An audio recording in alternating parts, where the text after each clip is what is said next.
እናመልካለን። ነገር ግን የሆነ አካል እየቆራረጠን ለምሳሌ እግዚአብሔር እጅ አለው፣ እጁን አመልከዋለሁ፣ እግር አለው፣ እግሩን አመልከው እንዳለ የሰውነት ክፍሉ ሁሉ ቆጥርልሃለሁ። የትኛውን ነው የምታመልከው ብዬ በጠይቀህ እጁንና እግሩና ሰንተኑን ምናምን አትልም። ባት ሁሉ አለው እግዚአብሔር። በደንብ አሳይሃለሁ። እሱን ከሆነ ባት ሁሉ አለው እግዚአብሔር። ገብቶሃል? እሺ፣ አንዴ ከይቅርታ ጋር እንደ እግዚአብሔር ሙሉ መላ ሰውነት እንደ ሰው መላ ሰውነት አለው አላህ። አላህ ስብሐነሁ ወተዓላ ፍጡር አይደለም፣ እንደ ሰዎች አይደለም። ስለዚህ አለ ብሎ የነገረንን ብቻ እናምናለን፣ ያልነገረንን ደግሞ እኛ አለ ብለን ከራሳችን አንቀድፍበትም። በተነገረን ልክ ብቻ እናጸድቃለን፣ ያልተነገረንን ደግሞ ዝም እንላለን። ስለ አምላክ ከአምላክ በላይ ማንም ያውቅ የለምና ይሄ ነው። ገብቶሃል?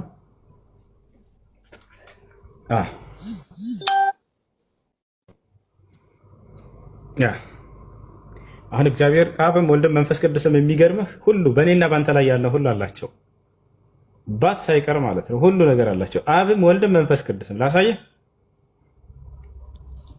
እዚህ ጋር እኮ አልተግባባንም። መጀመሪያ ምኑ ነው የምታመልኩት ብያለሁ እኮ። አምላክ አላህ ሱብሓነሁ ወተዓላ እርሱን ነው የምናመልከው።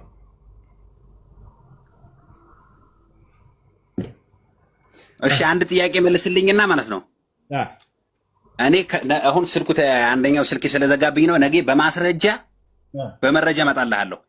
እስልምና ከነብዩ መሐመድ በፊት ነበር የሚል ቃል መልስ አንድ መልስ አመጣልኝ። አንድ አብሽር አንድ ብቻ አይደለም፣ በጣም በርካታ አመጣልሃለሁ። እስልምና ከነብዩ መሐመድ ሰለላሁ ዐለይሂ ወሰለም በፊት ለምን በካሜራ ውጣ፣ በቪዲዮ ውጣ። እሺ አብሽር፣ አሳያለሁ። በቪዲዮ አውጥቼ አሳያለሁ። እንዳፈር አብሽር። አንድ ብቻ አይደለም ማሳየህ፣ መርቅልሃለሁ። ምርቃት የሚባል ነገር አለ በእኛ በባህላችን። መርቄ በራርቄ ብዙ ማስረጃዎችን አሳይቼ የምትሄደው። እሺ ያውና እዚህ ጋር ምን ይላል መሰለህ? ታላቁ አብርሃም በጣም የምንወደው የምናከብረው ሙስሊም ነበር። ቃል በቃል ምን ይላል? ኢብራሂም ይሁዳዊም ክርስቲያንም አልነበረም። ታዲያስ ምን ነበር? ግን ወደ ቀጥተኛው ሃይማኖት የተዘነበለ ሙስሊም ነበረ፣ ከአጋሪዎችም አልነበረም። ያ ሰላም! አብርሃም ከነቢዩ ሙሐመድ ሰለላሁ ዐለይሂ ወሰለም በፊት የነበረ ታላቅ ሰው ነው። እርሱ ምንድን ነው? ሙስሊም ነበር ቃል በቃል። ያው ሌላ ልጨምርልህ፣ አንድ ልጨምርልህ። ቆይ ሐዋርያቶች ቃል በቃል እኛ ሙስሊሞች ነን ያሉበትን ላሳይህ። ስለ ሐዋርያት አንተ ስለ ሐዋርያት ምን ታውቃለህ? ሲቀጥል ደግሞ ስለ አብርሃም ምን ታውቃለህ? በቪዲዮ ውጣና ማስረጃ ስጠኝ እኮ ነው የተባልከው። ዘለቀ እያሳየህ እኮ ነው። ያው አላየኸውም። አሁን ካላየህ ምን እናድርግ ታዲያ? ካሜራህን አስተካክለው። እያሳየሁ ነው። ሐዋርያቶች ያው ቃል በቃል እኛ ሙስሊሞች ነን ያሉበትን ላሳየህ ነው። እሺ ያ ማለት ከክርስቶስ ነው የተማሩት። እነርሱ ሙስሊሞች ነን ይላሉ። እስልምናን የተማሩት ከእርሱ ነው ማለት ነው። አየህ፣ ምክንያቱም ኢየሱስ ሙስሊም ነበርና። ያውና ሐዋርያቶች ተመልከተ። ወደ ሐዋርያትም በእኔና በመልእክተኛዬ እመኑ በማለት ባዘዝኩ ጊዜ አስታውስ። ምን አሉ? አመንን፣ እኛ ሙስሊሞች መሆናችንን መስክር አሉ። ያሰላም! ሐዋርያቶች እኛ ሙስሊሞች ነን ይላሉ። ይህን ይመስላል። ይቅርታ እሱ እዚህ ጋር የሆነ እሺ፣ ጠይቅ። ሰላም ልበል መጀመሪያ። እንዴት ነህ? ደህና ነኝ አልሐምዱሊላህ። እና ሲመሩበት የነበረው መጽሐፍ የሐዋርያቶች መጽሐፍ አለ። የት ነው ያለው? ከኛ ጋር አለ። ቁርአን ውስጥ ወር ከቁርአን ውጭ? አይ አይደለም፣ መረጠ። ከቁርአን አልፈልግም። ኖ እየጠየቅኩ የነበረው አንዴ ጥያቄን አትቀይረው። ጥያቄህ ምንድነው? የነብያቶችና የሐዋርያት መጽሐፍ አለ ወይ አለ። አዎ አለ እያልኩ ያለሁት ገብቶሃል አይደል? አሁን የጠቀስከው ከቁርአን ነው አንተ። ያ ማለት የነብያቶች የአብርሃምና የሐዋርያቶች ትምህርት ማለት ነው አይደለ? ወይስ አንተ ሲጻፍበት የነበረውን ጽላቱን ነው የምትፈልገው? ያን እንጨት ነው ወይስ የተጻፈውን ትምህርት ነው የምትፈልገው? ያላ ይኸውልህ፣ አልተረዳኝም። ምናልባት ረድቻለሁ፣ ችግር የለም። የሐዋርያቶች መጽሐፍ አለ ወይ አልከኝ። አለ አልኩህ። አንተ የምትፈልገው እንጨቱና የዛኔ በዘመን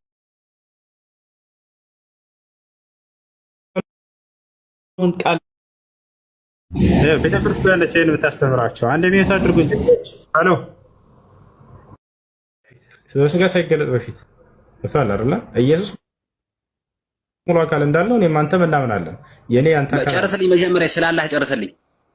ጨረስን። ስለ አላህ ባህሪያቶች የመጀመሪያውን እጅ ያለው የለውም የሚለውን እሱን ጨረስንና ቀጥታ ደግሞ በአንጻሩ መጽሐፍ ቅዱስ ላይ እግዚአብሔር ተረጋጋ፣ ቀስ በለ። እግዚአብሔር ሙሉ አካሎቹ አለው እያልኩኝ ነው። እንትን አለ፣ ከንፈር አለ፣ ያፏጫል፣ አፍንጫ አለው፣ እጆች አሉት፣ ያጨበጭባል። ላሳይ ማን? አዎ አሳይ። አሁን እግዚአብሔር እጆች እንዳሉትና እንደሚያጨበጭብ ምናምን ላሳያችሁ።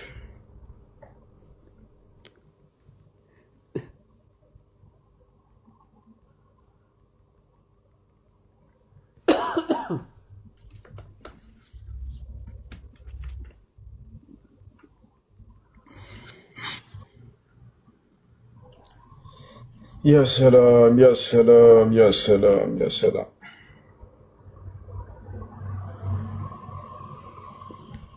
አንዴ ያኛው ስልክ ላምጣት። ታገስ ስልክ ይቀርታል። እንዴ ፀጉሬ ለካ ተቆርጫለሁ። አላህ ወላሂ ምን አስመስልኛል። لا حول ولا قوة እንዲከፍትልክ ከፈለክ ይችላል።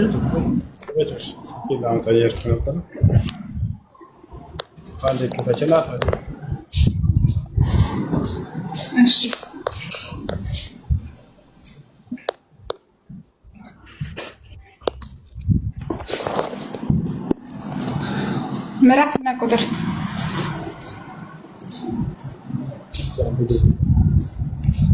ያኛውን ስልኬን ታርገመው አንድ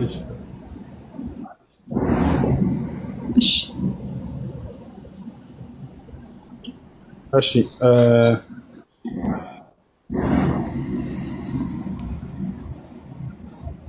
እሺ ምዕራፍና ቁጥር ልስጥሽ። ሰርች ማድረግ ይችላል። ንገረኝ ካለ እሺ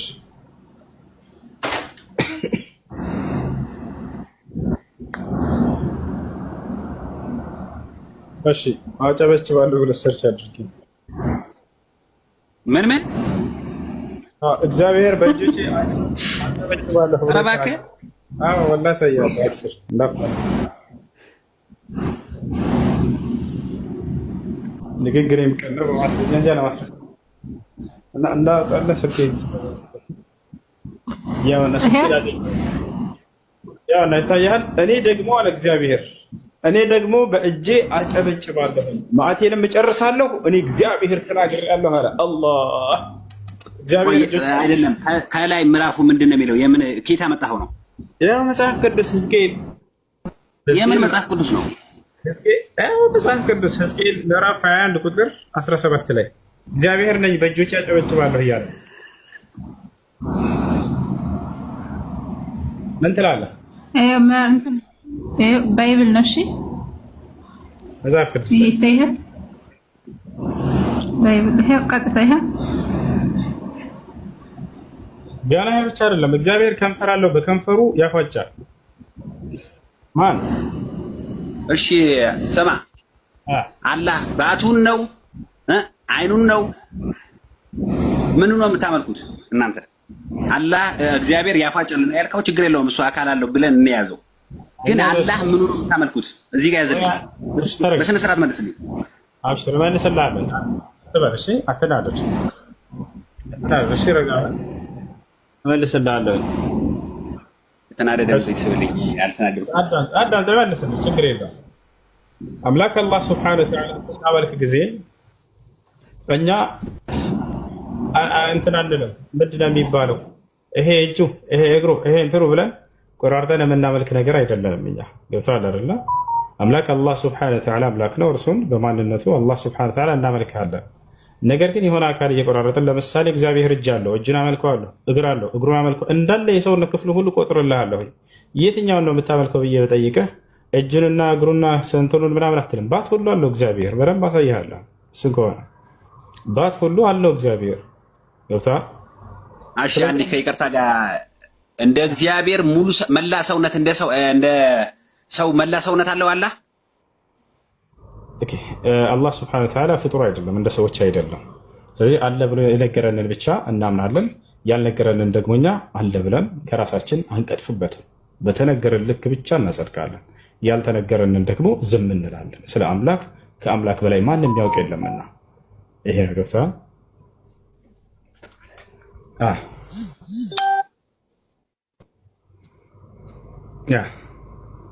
አሁን እግዚአብሔር አብም ወልድም መንፈስ ቅዱስም የሚገርምህ ሁሉ በእኔና በአንተ ላይ ያለው ሁሉ አላቸው፣ ባት ሳይቀር ማለት ነው። ሁሉ ነገር አላቸው። አብም ወልድም መንፈስ ቅዱስም ላሳየህ። እዚህ ጋር እኮ አልተግባባንም። መጀመሪያ ምኑ ነው የምታመልኩት ብያለሁ እኮ። አምላክ አላህ ሱብሓነሁ ወተዓላ እርሱን ነው የምናመልከው።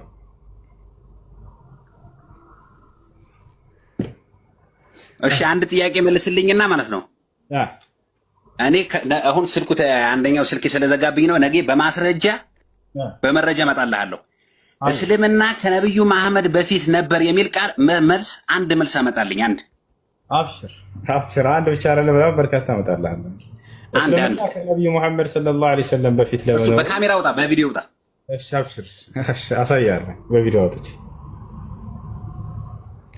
አሳያለሁ። እንዳፈራ አብሽር። አንድ ብቻ አይደለም ማሳየህ፣ መርቅልሃለሁ። ምርቃት የሚባል ነገር አለ በእኛ በባህላችን። መርቄ በራርቄ ብዙ ማስረጃዎችን አሳይቼ የምትሄደው። እሺ ያውና እዚህ ጋር ምን ይላል መሰለህ? ታላቁ አብርሃም በጣም የምንወደው የምናከብረው ሙስሊም ነበር። ቃል በቃል ምን ይላል? ኢብራሂም ይሁዳዊም ክርስቲያንም አልነበረም። ታዲያስ ምን ነበር? ግን ወደ ቀጥተኛው ሃይማኖት የተዘነበለ ሙስሊም ነበረ፣ ከአጋሪዎችም አልነበረም። ያ ሰላም! አብርሃም ከነቢዩ ሙሐመድ ሰለላሁ ዐለይሂ ወሰለም በፊት የነበረ ታላቅ ሰው ነው። እርሱ ምንድን ነው? ሙስሊም ነበር ቃል በቃል። ያው ሌላ ልጨምርልህ፣ አንድ ልጨምርልህ። ቆይ ሐዋርያቶች ቃል በቃል እኛ ሙስሊሞች ነን ያሉበትን ላሳይህ። ስለ ሐዋርያት አንተ ስለ ሐዋርያት ምን ታውቃለህ? ሲቀጥል ደግሞ ስለ አብርሃም ምን ታውቃለህ? በቪዲዮ ውጣና ማስረጃ ስጠኝ እኮ ነው የተባልከው። ዘለቀ እያሳየህ እኮ ነው። ያው አላየኸውም። አሁን ካላየህ ምን እናድርግ ታዲያ? ካሜራህን አስተካክለው። እያሳየኸው ነው። ሐዋርያቶች ያው ቃል በቃል እኛ ሙስሊሞች ነን ያሉበትን ላሳየህ ነው። እሺ ከነብዩ መሐመድ ወደ ምድር መምጣት በፊት እስልምና ነበረ ወይ? አንድ ጥያቄ ነበረ። በእስልምና የሙስሊም ወንዶች 4 ሚስት ያገባሉ። ሁለተኛ ጥያቄ እነዚህ ሁለቱን ከመለስክልኝ ሌላ ጨምርልሃለሁ። ነብዩ ሰለላሁ ዐለይሂ ወሰለም የመጨረሻ ነብይ ናቸው እንጂ የእስልምና አስተምህሮ ጀማሪ አይደሉም እርሳቸው።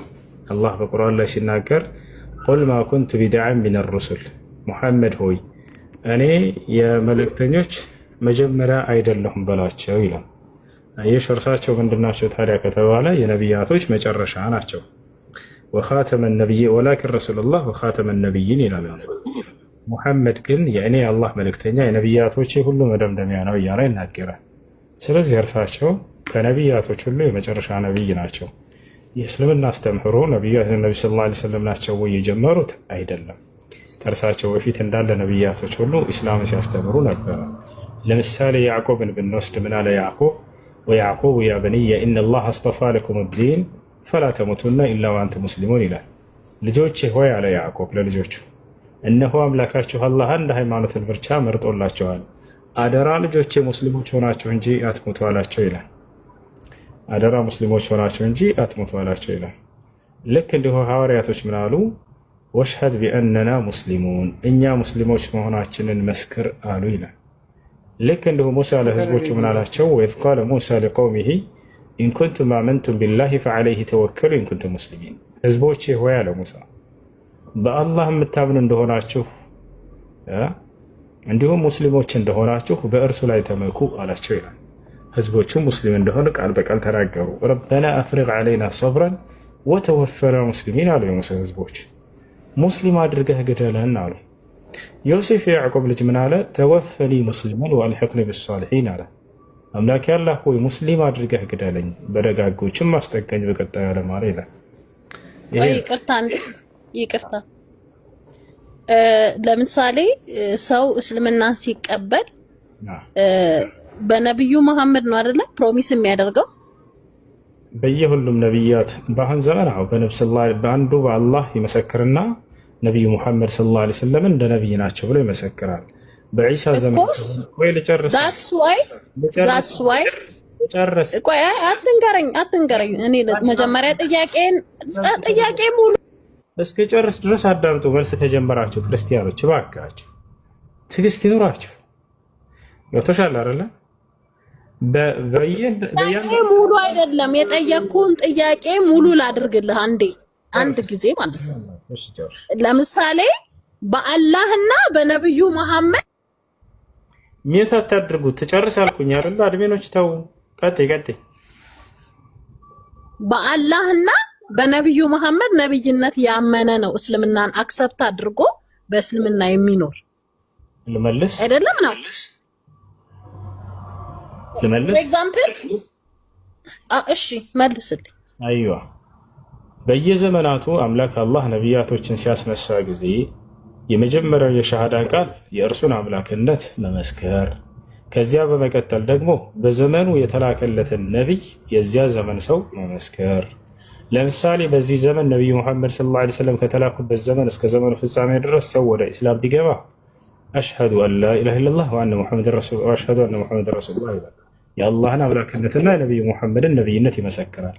በዒሳ ዘመን ከሆነ ደግሞ በሙሐመድ ሳይሆን የሚለው አሽሀዱ አን ላ ኢላሀ ኢለላህ ወአሽሀዱ አነ ዒሳ ረሱሉላህ ነበር የሚለው። ከአላህ በስተቀር በእውነት የሚመለክ አምላክ የለም፣ ዒሳ ደግሞ ወይም መሲሑ የአላህ መልእክተኛ ናቸው ብሎ ይመሰክራል።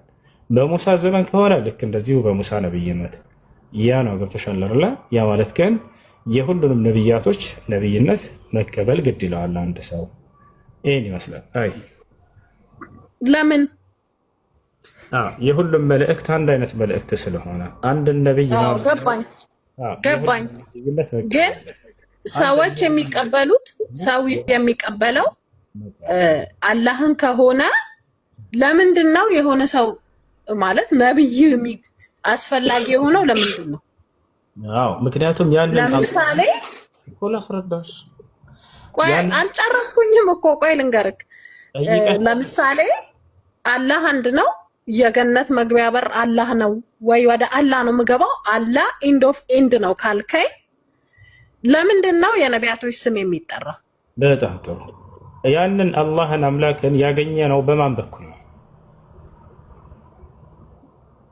እሱማ አልፋና ኦሜጋ ነው ብለሃል እኮ በቃ እሱ ኦሬዲ የኔም ያንተም የነቢያቶቹ ስለ አምላክ ያገኘ ነው ያወቅ ነው በማን በኩል ነው? በነቢያቶች አይደል እንዴ? እኔ በነቢያቶች አይደለም እና እግዚአብሔር ቀጥታ ነው ለአንቺ የገለጠልሽ ማለት እግዚአብሔር መኖሩንማ እኮ ምስክር አያስፈልገው እንዴ? ስለ አምላክ የሰበኩሽ ነቢያቶች አይደሉ እንደዚህ ዓለም ላይ መጥተው ምስክር ያስፈልገዋል እንዴ? ስለ አምላክ ያሳወቁሽ ነቢያቶች ናቸው። በነቢያት በኩል ነው አምላክን ያወቅሽው። እኔ መቼ አገኘኋቸው ነቢያቶቹን እኮ በእነርሱ ትምህርት ማለት ነው፣ በትምህርታቸው አይደል እንዴ እኮ። እነሱ ግን ምንድን መሰለክ እነሱ ያደረጉት ኖ እኔ ይሄን አስቀመጥኩኝ ስለ እግዚአብሔር እንጂ በእኔ እመኑ አላሉ ብለህ መጽሐፍ ቅዱስ ለምሳሌ እኮ ለምሳሌ ልንገርህ። አሁን ለምሳሌ አንተ ኢየሱስን እሱ ከፍቼ ይልሃል ምናልባት ካስፈለገ መርሐባሽ አንድ ጊዜ ያሽ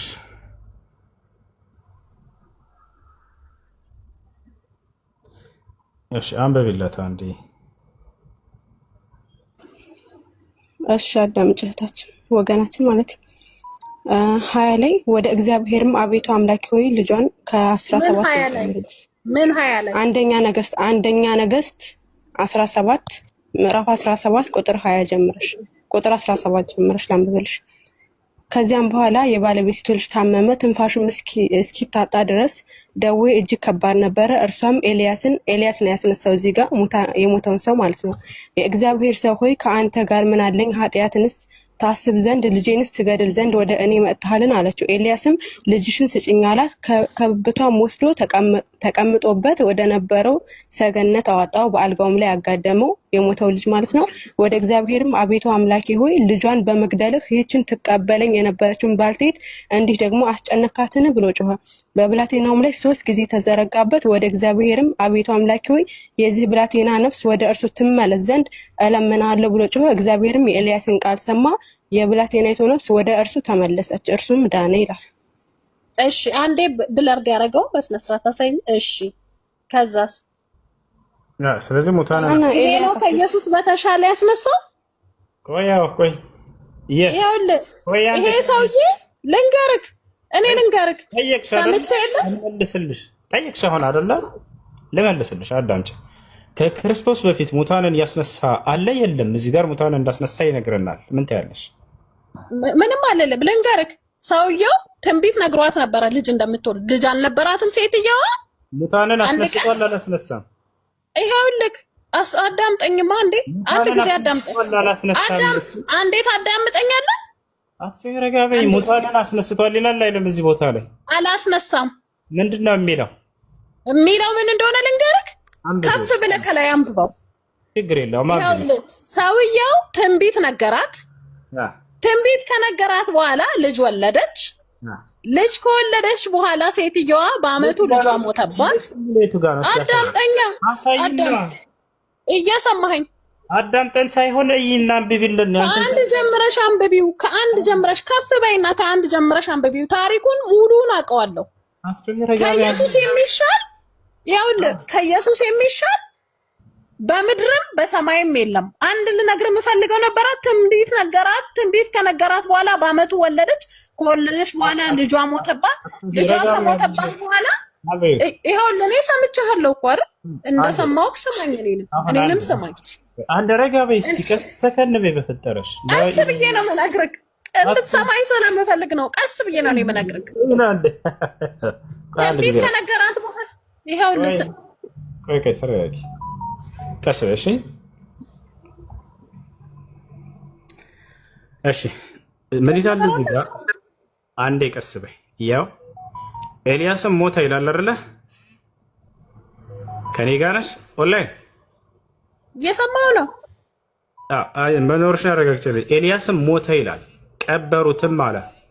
ከሞዓብም አደጋ ጣዮች በየዓመቱ ወደ አገሩ ይገቡ ነበር አለ።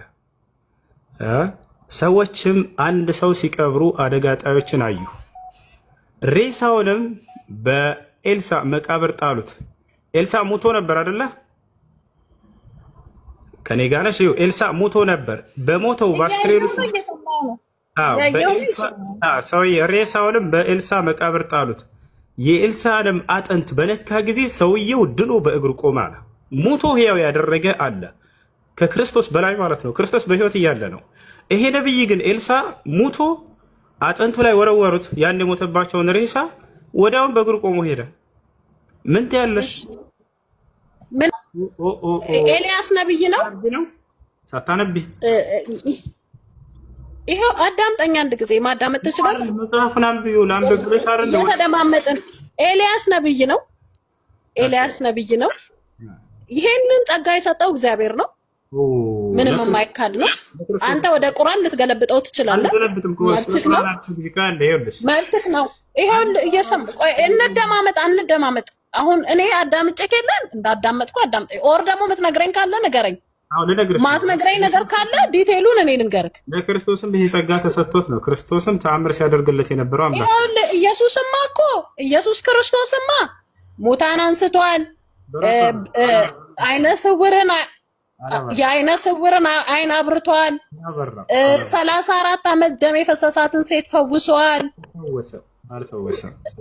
እሺ ሞቶ በሶስተኛው ቀን ተነስቷል። ይሄንን ቁርአን ቅዱስ ራሱ ያረጋግጠዋል። ስንት ነገር ነገርኩ? 5 ነገር ነገርኩ። እሺ ቀስ በይ። ስለ ኢየሱስ ክርስቶስ ማለት ነው። ኤልያስ ነብይ ነው። ኢየሱስ ደግሞ ጌታ ነው። ረጋጊ፣ ቀስ በይ። ጌታ ብቻ አይደለም፣ የጌቶች ጌታ ነው። ተቋዳምጭሽ የኤልያስ አምላክ ኢየሱስ ነው። ኢቭን ኢፍ የነብዩ መሐመድ አምላኩ ጌታ በቃ ያቻው። ምክንያቱም ሙታን እንዳስነሳ አይታለች። ሙቶ ነው ያስነሳው ኤልያስ። የሚገርማችሁ ወላሂ ከክርስቶስ ይበልጣል። በዚህ ተአምሩ ኤልያስን ማንም የሚስተካከለው ነብይ የለም እንደ መጽሐፍ ቅዱስ። ሌሎቹ ሲያስነሱ የነበረው በምንድነው? በህይወት እያሉ ነው። ይሄ ነብይ ሞቶ እኮ ነው የጀማ ሙታንን ያስነሳው። የቱ ጋር ነው ያለው አለች። ልክ ሳሳያት ከላይ ካላነበብኩኝ አለች። እሺ አንብቤ ልክ ሲደክማት ጊዜ ኢየሱስ ይበልጣል ሙሐመድን የፈጠረው ምናምን አለች። ቀጥታ ማምለጫቸው ማናቸው? ነብዩ ሰለላሁ ዐለይሂ ወሰለም ነው መሳደብ፣ እርሳቸውን ዝቅ ማድረግ፣ ክርስቶስን አምላክ ያደርገው። ገብቶሻል አይደለ? እስኪ የመጽሐፉ ባለቤት እዚህ ቦታ ላይ አለ። አሁን ከላይ ያለ ቂሚጽዮን ልጅ ቂሚጽዮን የሚባለው የብሉይ ኪዳን አይሁድ ነው። በነገራችን ላይ የመጽሐፉ ባለቤት እሱ ነው። እንደው መጽሐፋቸው ላይ ቂሚጽዮን ተአምራትን ማድረግ አዲስ ነገር ነው ወይንስ ነብያቶቹን ላይ ያደርጉ ነበር? አላህ ኦኬ። ሰላም ኡስታዝ ኡሱ ሰላም ብያለሁ። አዲስ ነገር አለ። ታምራት ለአንድ ሃይማኖት መቆሚያና ማረጋገጫ አይሆንም። ታምራት ነቢያቶች ያደርጋሉ። ምንም እንደተሰጣቸው ነው። ሁሉም ነቢያቶች ታምራት አይደለም፣ አዲስ ነገር አይደለም። የዚያ ነብይ የእውነተኝነት ማረጋገጫ ይሆን ዘንድ አምላክ በእነርሱ በኩል የሚያደርግላቸው የሆነ ጸጋ ነው ረሷል እንጂ ሌላ ነገር አይደለም። ተአምርን የአምላክነት መገለጫ አድርጎ ያመጣው ክርስትና ነው። ኢየሱስ ክርስቶስን አምላክ ለማድረግ ተአምራቶችን ይቆጥራሉ። እሱ ሙታን አስነስቶ ዓይንን አብርቶ ሰዋት ምን ይሆን?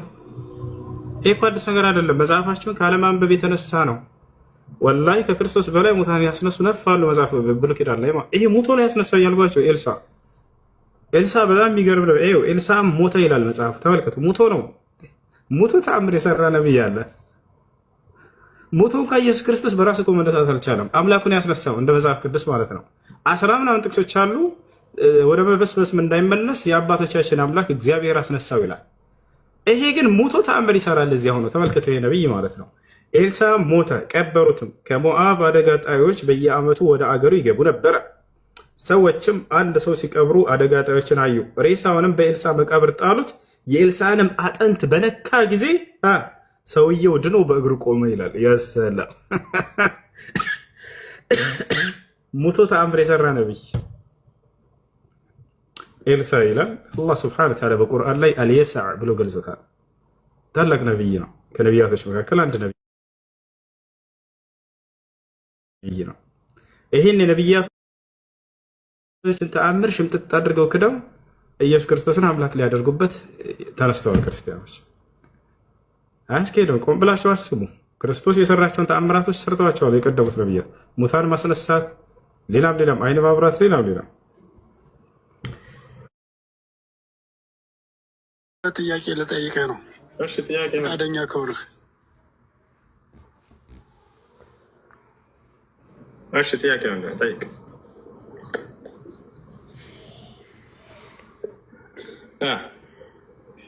እሺ፣ በባለፈ አላህ ይሰማል አይደል? አዎ፣ ይሰማል።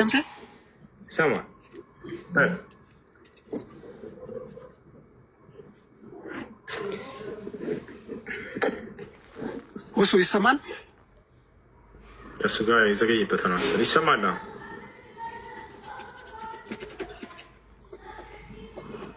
እሺ፣ እንትን ሳንቲም ነው መሰለኝ ወይ እምቢ ካለ አሁን መልሼ ወርጄ እንደገና እገባለሁ። በባለፈ አላህ አይወልድም አይወለድም አምሳየ የለውም ብለኛል። እሱን አመሰግናለሁ መልስ ስለሰጠኝ። አሁን ሁለት ጥያቄ ጠይቅህና በአጭር ሳንቲም ሊዘጋብኝ ስለሆነ በአጭር ትመልስልኛለህ። አንደኛው ጥያቄ በእርግጥ አላነበብኩትም፣ የሆነ አፕሊኬሽን ላይ አይቼ ነው እና እንደዚህ ሰዎችም ክርስቲያኖች ምናምን ሲያወሩ ስለሰማሁ ነው። በጀነት 72 ሚስት ስትሞት ታገኛለህ እና ስጋም አብሮህ ነው የሚሄደው በጀነት ስጋ እዚህ አይቀርም አብሮ ነው የሚሄደው ወደ ሰማይ ስትሞት ምናምን የሚል አስተምሮ አለ። አንደኛው ጥያቄ ልመልስልህ። ሁለተኛው ጥያቄ ደግሞ ለምንድን ነው? ሁለተኛው ጥያቄ ምን አልከኝ?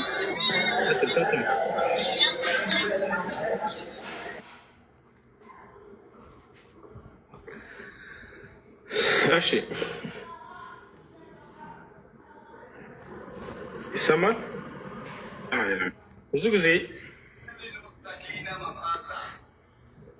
ከክርስቲያኖች እንደምንሰማው እያለ ሲናገር ነበር። እሱ ምንድነው? ሙስሊሞች በገነት 72 ሚስት ያገባሉ ይላቸዋል።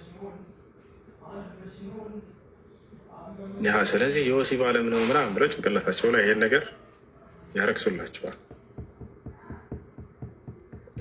ለመሆኑ 72 ሚስት ሙስሊሞች በገነት ያገባሉ የሚለው ሐዲስ ትክክለኛ ሐዲስ ነው ወይንስ ቅጥፈትና ውሸት ضعيف የሆነ ደካማ ሐዲስ ነው?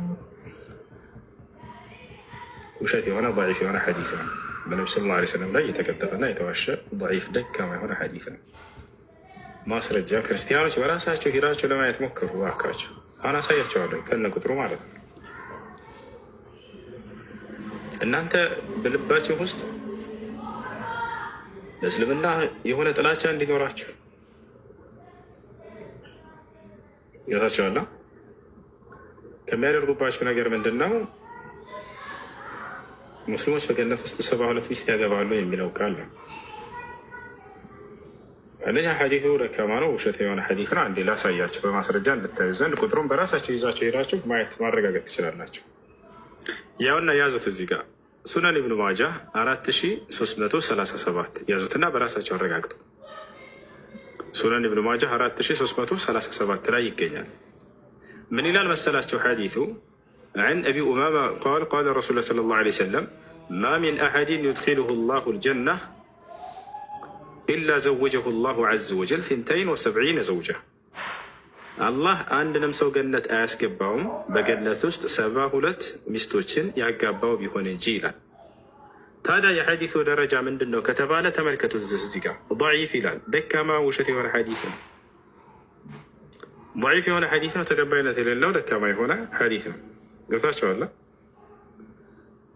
እናንተ ይህንን ሂዳችሁ እንደማታረጋግጡ ስለሚያውቁ ይጫወትባቸዋል፣ ይዋሻቸዋል። ውሸታም ዲያቆኖች ናቸው፣ ውሸታም አስተማሪዎቻቸው ናቸው። ክርስቲያኖች እንደሚሉን ከሆነ የብር ልጁ ውሸታቸው ይጋለጣል። ልክ እንደዚህ ገብቷቸዋል።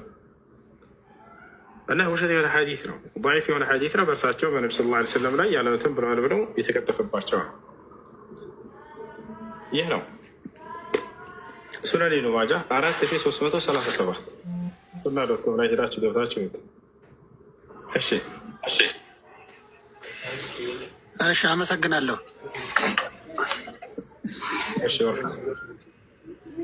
አንደኛ የመጨረሻው ጥያቄ ደግሞ ለምንድን ነው ለምሳሌ በዚህ አንድ ሰው 3-4 ሚስት የሚያገባው ለምንድን ነው? ኃጢአት አይደለም ወይ ነው? ሁለተኛ ደግሞ እኔ እየተማርኩ ነው፣ ግን በአማርኛ የለም ወይ? ቅዱስ ቁርአን መጽሐፉ በአማርኛ የለም ወይ? አለ ቁርአን። እሱን መረጃ ካለ ብትነግረኝ ደስ ይለኛል። ቅዱስ ቁርአን በአማርኛ ብለህ ፕሌይ ስቶር ላይ በትጽፍ ይመጣልሃል። አውርድና አንብበው። እኔ አሁን ይሄ ይታያል፣ ከዛ ነው እያሳያቸው ያለው። እሺ አለ። ሌላው ምንድነው? ለምንድን ነው እስከ 4 እንድታገቡ የተደረገው? ዝሙት አይሆንም ወይ የሚል ነው። ጥሩ ጥያቄ ነው። ጥያቄው ዝሙትን ከመጸየፍ የተነሳ ጥያቄ ስለሆነ እንደዚህ ነው በቃ መጠየቅ ያለበት። ዝሙት ማለት ትርጉሙን መጀመሪያ ልናውቅ ይገባል። ዝሙት ብሎ ማለት አምላክ ባልደነገገው ሕግና ስርዓት ያለ ሕግ ግንኙነትን ማድረግ ነው። ይታቸዋል። ታዲያ ይሄን እስከ 4 የሚለውን ደንግጎታል ወይ አምላክ? አዎ ደንግጎታል። ማስረጃ ሱረቱ ኒሳ ላይ በመስፈርቶች ነው። እነዛ መስፈርቶች ካሟላ ነው ሊያገባ የሚችለው። ፈንኪሑ ማ ጣበ ለኩም ሚነ ኒሳኢ መስና ወሱላሰ ወሩባዕ፣ ከሴቶች የተዋቡላቸውን አግቡ 2፣ 3፣ 4 እያለ ይናገራል። ነገር ግን መስፈርቶችን አስቀምጧል። እነዛ መስፈርቶች ካልተባሉ ማግባት አይፈቀድም፣ አይቻልም፣ ወንጀል ነው ይዛል። ስለዚህ ዝሙት ብሎ ማለት አምላክ ባልደነገገው ሕግ ግብረ ስጋ ግንኙነትን መፈጸም ነው እና አምላክ የደነገገው እስከሆነ ድረስ ዝሙት ከሚለው ዓለም ይወጣል ማለት ነው። እሺ ሰውየው ለምሳሌ 4 ሚስት አሉት። 5ኛ ቢያገባ ዝሙት ይሆንበታል ወይ? አዎ ይሆናል። ለምን? 5ኛ ያግቡ የሚል ድንጋጌ ስላልተቀመጠ። ስለዚህ በዚህ መሰረት ከሆነ የዝሙት ፍቻ አለ መጽሐፍ ቅዱስ ላይ ለምሳሌ ብንሄድ እዚያ ጋር ከአንድ በላይ ማግባት ዝሙት ነው፣ ከአንድ በላይ አታግቡ የሚል ቃል አለው የመጽሐፍ ቅዱስ ላይ የለም። የሚከለክል እስከሌለ ድረስ እንደ መጽሐፍ ቅዱስ ለምሳሌ 1000 ሚስት ባገባ ችግር የለውም። እንዳውም አግብተዋል የእግዚአብሔር ሰዎች መጽሐፍ ቅዱስን የጻፉላቸው ቅዱሳን እግዚአብሔር ቃሉን የሚያወርድላቸው የሚያናግራቸው። ለምሳሌ ሰለሞን 700 ሚስቶችና 300 ቁባቶች ነበሩት። እግዚአብሔር አንድ ጊዜ ለምን 700 ሚስትና 300 ቁባት አገባ? ይሄ ዝሙት ነው አላለውም። አንዴ እስኪጨርስ አንዴ ታገስ። እኔ እኮ ስለ መጽሐፍ ቅዱስ አይደለም የጠየቅኩ፣ ስለ ቅዱስ ቁርአን የጠየቅኩ። እሱን ላስረዳህ ነው። ያው እና እዚህ ጋር የመጽሐፍ ቅዱስ መፍቻ ቃላቶች ናቸው። ዝሙት ማለት ፍቹን ይነግራቸዋል። ፍቹን በኩትም ግን የዝሙት ፍች ብዬ ቅድም ነግሬሃለሁ። እኛ አይደለ ወላሂ ምንላቸዋል። ይሄ መጽሐፍ አላነበብኩትም፣ ግን ያው የዝሙት ፍች ብዬ የተናገርኩት እዚሁ መጽሐፉ ላይ እንመልከተው። ዝሙት ማለት ከጋብቻ ውጭ የሚደረግ ማናቸውም አይነት የወሲብ ግንኙነት ዝሙት ይባላል። ቀጥታ ቃል በቃል ያልኩህ ማለት ነው። አምላክ ከደነገገው የጋብቻ ስርዓት ውጭ የሚደረግ ማንኛውም ግብረ ስጋ ግንኙነት ዝሙት የሚባለው ያ ነው። ይሄን መሰረት ይዘን ቁርአንና ሐዲትን ሂደን ስንመዝናቸው ጊዜ አላህ ስብሐነሁ ወተዓላ ደንግጎላችኋል ወይ ይህንን የጋብቻ አይነት 4 የሚለውን? አዎ ቃል በቃል ሱረቱ ኒሳ ላይ እስከ 4 ድረስ ማግባት ትችላላችሁ አቅሙ ካላችሁ ምናምን ብሎ መስፈርቶችን ብዙ መስፈርቶች ያስገብተው። ስለዚህ አምላክ በደነገገው ህግና ስርዓት የሚደረግ ግንኙነት ዝሙት ሊባል አይችልም። ገብታችኋል አይደለ? አምላክ ባልደነገገው ከሆነ ግን ሰውየው ለምሳሌ 5ኛ ገባለሁ ቢል በእስልምና የዛኔ ዝሙት ይሆንበታል። ከደነገገው ድንጋጌ አልፏልና ይሄ ሰው። ወደ መጽሐፍ ቅዱስ ስንሄድ ግን ይሄንን ለማነጻጸር የንጽጽር ቤት ነውና እሺ፣ እንዳይደበር ክርስቲያኖችም ስለሚኖሩ እዚህ ማለት ነው። በራሳቸው በገዛ መጽሐፋቸው አሁን በወጣው የመጽሐፍ ቅዱስ ቃላት መፍቻ ላይ በተቀመጠው ህግና ስርዓት ስንሄድ ዝሙት ብሎ ማለት ከጋብቻ ውጭ የሆነ ግብረ ስጋ ግንኙነት ዝሙት ይባላል ብሎ አስቀምጦታል። ራቻ ያለ። ስለዚህ እግዚአብሔር ጋብቻን ገድቧል ወይ? መጽሐፍ ቅዱስ ላይ ነቢያቶች ገድበዋል ወይ? ከአንድ በላይ እንዳታገቡ የሚል ጥቅስ አለ ወይ? ላ የለም። የታቸው አለ። ስለዚህ እስካልደነገገ ድረስ ነቢያቶች እንዳውም ከአንድ በላይ ያገቡ ነበር አለመከልከሉን የሚያስረዳቸው። ከአንድ በላይ ያገቡ ነበር። አብርሃም ከአንድ በላይ ሚስት አለው። ሰለሞን ከአንድ በላይ ሚስት አለው። 700 ሚስቶች አሉት። እነ ዳዊት እነ ሙሴ ሁላቸውም ከአንድ በላይ ሚስት አላቸው። አንድትም ቦታ ላይ ግን እግዚአብሔር ለምን ከአንድ በላይ ያገባችሁ ዝሙት ሰርታችኋል በዚህ አላላቸው። አያቸው አለ። ዳዊትን እግዚአብሔር ያመሰግነዋል። የሚገርመው መጽሐፍ ቅዱስ ላይ ምን ይላል? ዳዊት ከእኔ ከእግዚአብሔር ፊት በኦሪዮ ላይ ካደረሰው በደል በቀር ምንም አይነት እንቅፋት ነገር አላደረገም ብሎ ይመሰክርለታል። አየህ፣ ከአንድ በላይ ማግባቱን ኮነነውበታል ወይ? አልኮነነበትም። ዝሙት ቢሆን ያ አያልፈውም ነበር። ከአንድ በላይ ማግባቱንም ጨምሮ ብሎ ይኮንነው ነበር። ነገር ግን በኦሪዮ ላይ ያደረሰውን በደል ብቻ ነው የያዘበት እግዚአብሔር። ገብተዋል። ከአንድ በላይ ማግባቱንስ ላልኮነነበትም። አርጅቶ ሁሉ ዳዊት ድንግል ሴት አምጥልኝ ብሎ ህፃን ልጅ አምጥልኝ ብሎ ጠይቋል። መጥቶለታል። ሁላ መጽሐፍ ቅዱስ ላይ ይህ ነው። እሺ ይህን ይመስላል። ላይ እሺ ከሆነ ምናልባት ታስተካክለኛለህ። የትኛውንም ሚስት 2፣ 3፣ 4 ሚስትም ብታገባ ቁርአንም ሆነ መጽሐፍ ቅዱስ ስለማይከለክል ኃጢአትም ወይም ደግሞ ዝሙትም ሊሆን አይችልም ይመስለኛል። እንደዛ መሰለኝ መልስ። እንትን አለው መስፈርት አለው በኢስላም። እሺ መስፈርቶቹን አልዘረዘርኩልህም፣ ግን 4 ማግባት የሚለው ዝሙት ይሆናል አይሆንም ለሚለው ጥያቄ ነው የመለስኩልህ። አሁን ዝሙት ማለት ትርጉሙ መስፈርቶቹ ምንድን ነው? ሀብት ያለው ነው 3፣ 4 ማግባት የሚችለው ወይስ ማንኛውም ሰው? ያዳምጥ። አንድ ሰው በእስልምና ከአንድ በላይ ማግባት የሚችለው መቼ ነው? ከአንድ ጀምሮ ራሱ መስፈርት አለ። ከባባድ መስፈርት። እሺ መስፈርቱን ንገረኝና ለሌላ ጊዜ ይመጣል። ሁሉ ነገር ነው። አብሽር ተረጋጋ። መስፈርት ምንድን ነው ከተባለ አንድ ሰው በህይወቱ ላይ ሌላን ሰው ሲጨምር የማስተዳደር አቅሙ ሊኖረው ይገባል። የማስተዳደር አቅሙና ችሎታ ሊኖረው ይገባል። ለዚህ ማስረጃ አላህ በቁርአን ላይ ተናግረዋል። ነቢያችን ሰለላሁ ዐለይሂ ወሰለም ሐዲስ ላይ ተናግረዋል። አላህ በቁርአን ላይ ምን ይላል?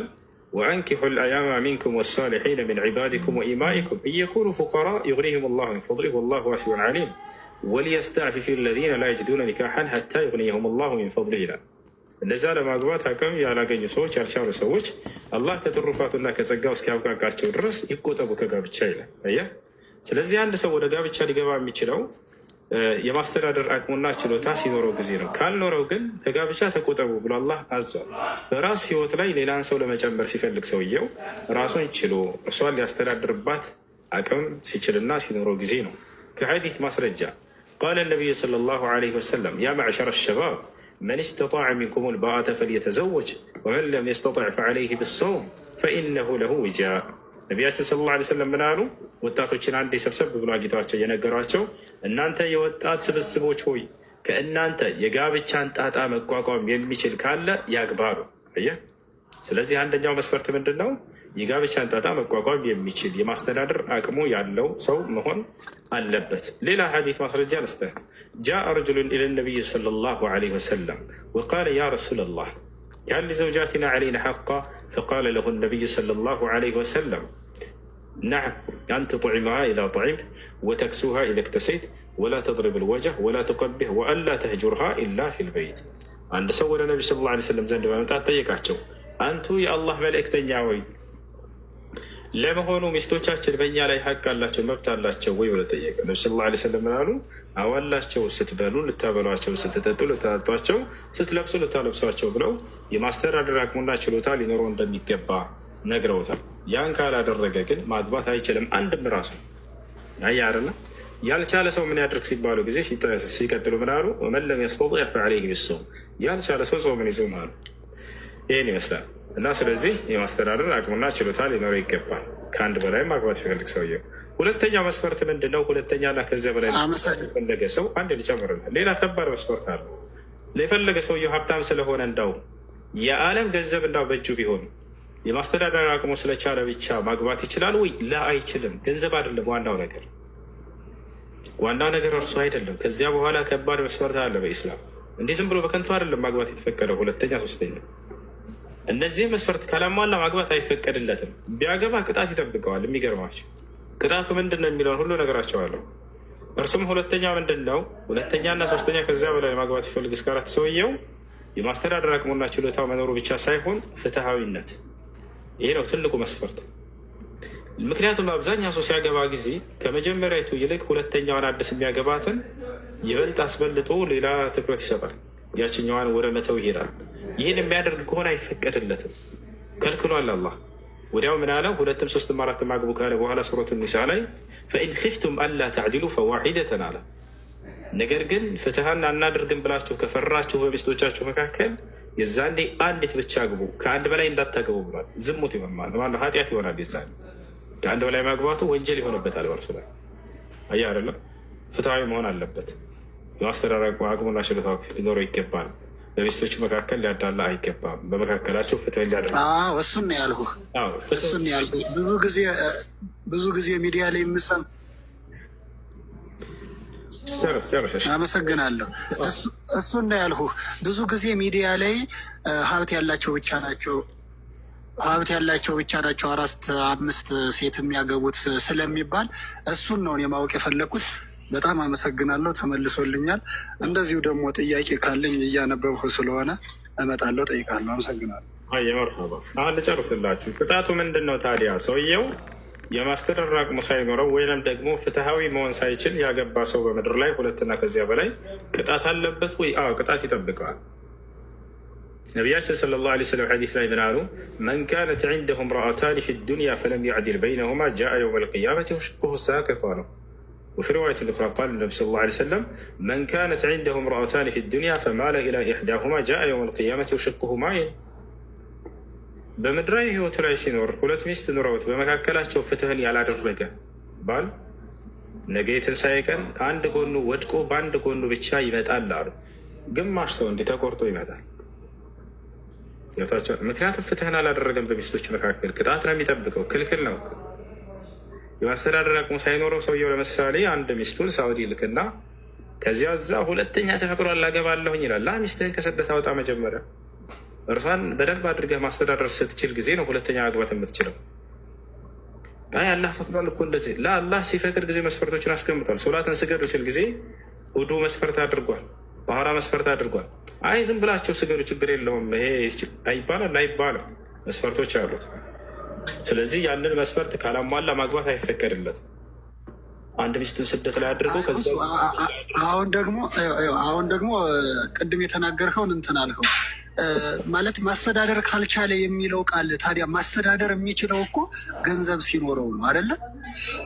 ማስተዳደር የሚለው ቃል እኮ ታዲያ ቅድም ለምን ገንዘብ ስላለው ብቻ 4 ሚስት ማግባት አይፈቀድለትም ሐራም ነው ስትል ስለሰማሁ ፍትሃዊም መሆን አለበት። ገንዘብ ስላለው ብቻ ማግባት አይፈቀድለትም ያልኩህ እኮ ገንዘብ የሌለውስ ለምሳሌ 4 ሴት ለማግባት ብፈልግ እኔ ገንዘብ የለኝም አትችልም። አይቻልም።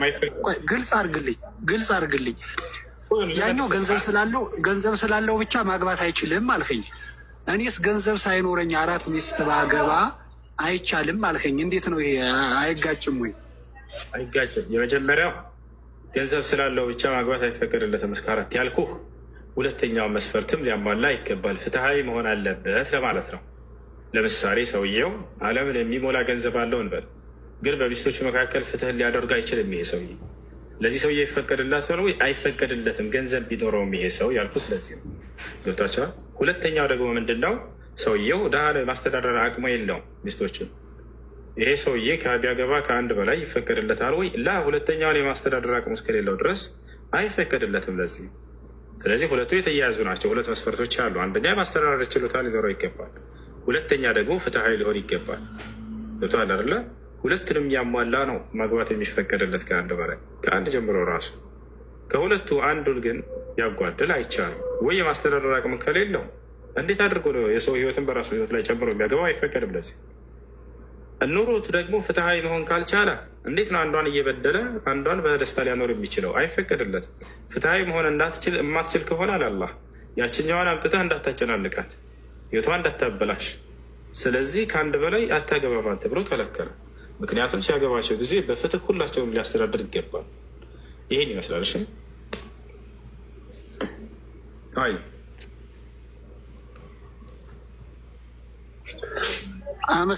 አመሰግናለሁ። አክብረህ ጥያቄን ስለመለስክልኝ አመሰግናለሁ። ጥያቄ ካለኝ እመለሳለሁ ሌላ ጊዜ።